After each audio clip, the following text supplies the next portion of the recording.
Hi guys, so good evening. So ang iyong Copper Servicio, this is Jeffrey. May nagtanong po sa atin, may mga branch na daw po ba si AOS sa iba't ibang area dito sa Pilipinas?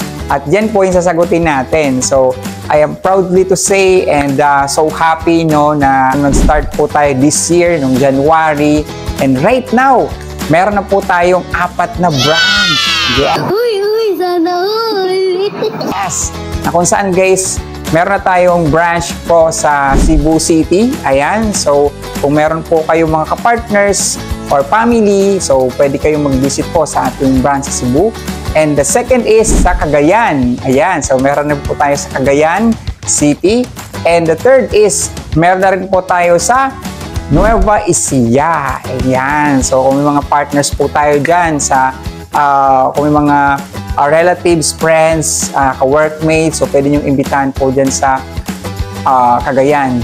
Ayan. And pang-apat po, no? So last week lang po, nag-open po tayo sa Leyte. Ayan. So hello po sa inyo, sa mga taga Leyte, no?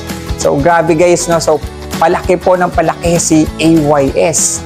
And nakakatuwa lang po guys, no, na talagang ngayon, di na natin mapipigilan yung paglaki ni AYS. And malay po natin na kung saan, baka dyan naman po sa area nyo na magkaroon po ng branch si AYS. Kaya maganda po nito, masabayan nyo po ang paglaki ni AYS para ma-maximize nyo po ang full potential ng ating opportunity at makapagbigay po tayo ng maraming trabaho sa mga skilled worker sa iba't ibang area. Ayan. So, guys, abangan nyo po kami dyan sa area nyo. Sa mga nagtatanong kung paano nga ba maging part ng AYS community, so mag-message ka lang dito sa page na to at para masend ko sa iyo ang full details at matutunan mo kung paano masimulan dyan sa area mo.